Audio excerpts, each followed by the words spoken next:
The rain was falling sideways that evening, one of those cold, punishing storms that makes even busy streets go quiet.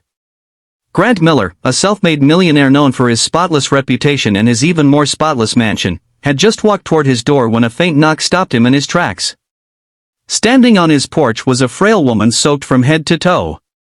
Her arms were trembling. Her clothes were thin.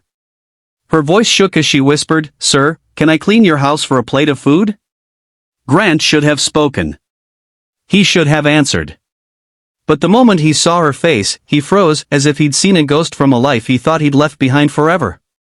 Little did he know, that cold night would change both of their lives in a way neither of them could have imagined.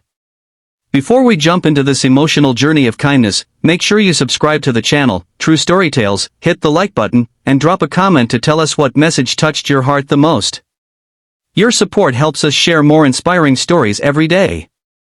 Grant Miller wasn't born rich. People around town knew him as a successful real estate developer with a calm voice and a clean suit. But no one knew the storms he'd survived before the sunshine arrived. He had once lived in a tiny, broken home with a mother who sacrificed everything just to buy bread, who patched his shoes with tape, and who worked 3 jobs to keep him alive. But this story wasn't about him. At least, that's what he thought. That night, when Grant opened the door wider, the porch light fell fully on the woman's face.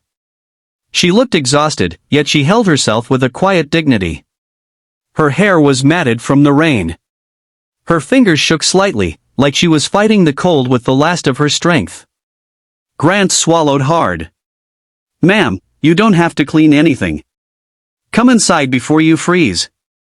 But the woman stepped back nervously. "No, sir.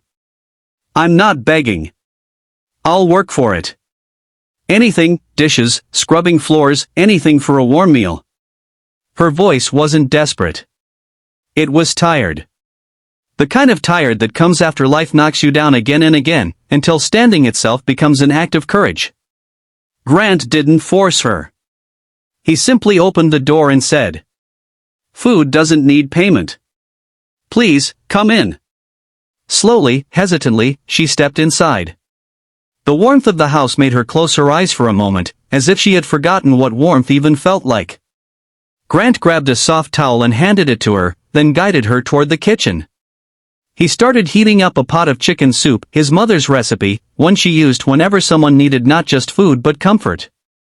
As the soup simmered, Grant noticed the woman staring at the family pictures on the wall. Pictures of a smiling woman, his mother, holding him as a young boy, standing outside a small home, laughing even though her clothes were worn and her hands looked tired.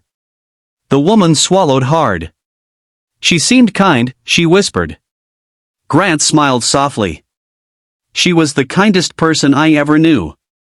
When he placed a steaming bowl of soup in front of her, the woman stared at it, stunned. "For me?" she asked. "For you," Grant said.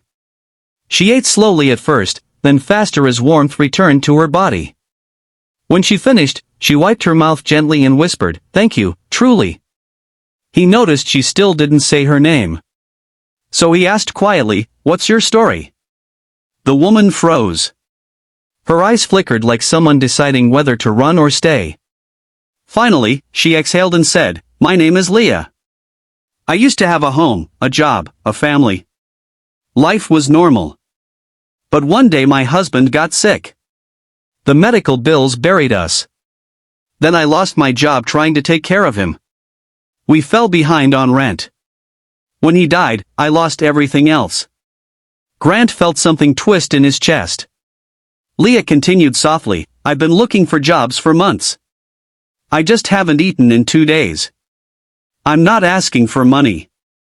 I just don't want to feel empty tonight." Grant sat across from her, listening silently. In her story, he heard echoes of his own past, the fear, the uncertainty, the humiliation of needing help but not wanting to burden anyone. He remembered nights when his mother skipped meals so he could eat. He remembered days when people walked past them like their struggles were invisible. And now, here he was. On the other side of the struggle. "Leah," he said gently, "no one should go through what you've gone through alone."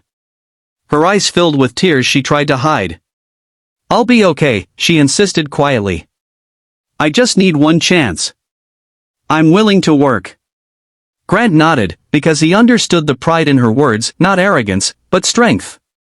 The kind of strength hardship builds. After giving her a blanket and something warm to drink, Grant stepped away to make a call. When he returned, he said, "I'd like you to stay in the guest room tonight. The storm is getting worse." Leah shook her head. "I can't do that. I'd feel like I'm taking advantage." "You're not," Grant assured softly. "And I insist. No one sleeps outside in weather like this." Her eyes softened. "Okay, just for tonight."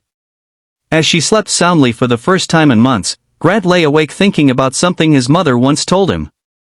If you ever have more than you need, build a longer table, not a higher wall.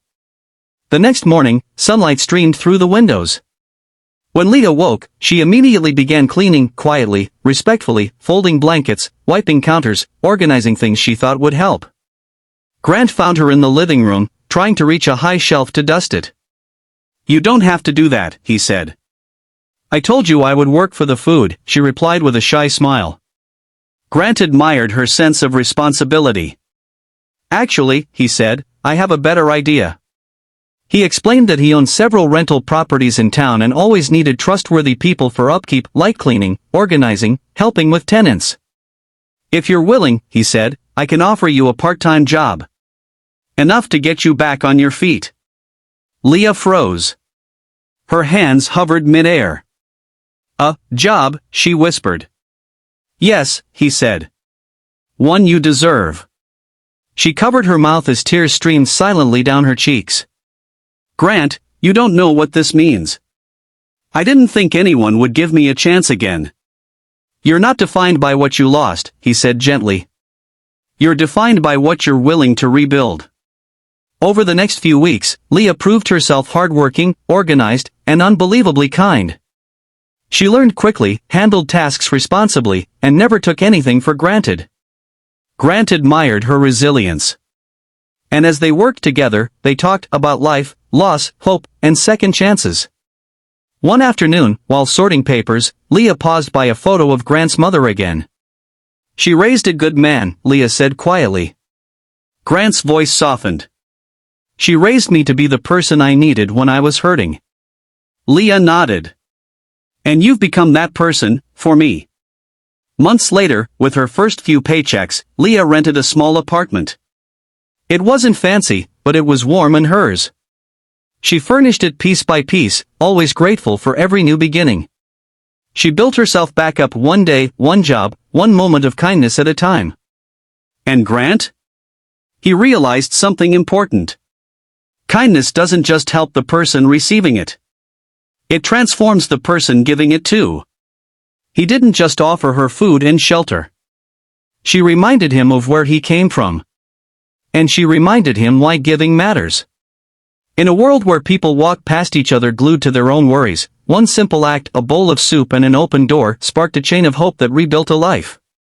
Grant learned that true success isn't measured by wealth, but by what you do with it.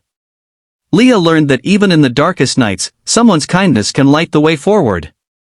And together, they proved something powerful. Kindness costs nothing, but can change everything. So today, as you step into your own world full of strangers fighting battles you cannot see, choose to be the reason someone's story takes a hopeful turn. Because sometimes, the greatest miracles begin with just one question. How can I help?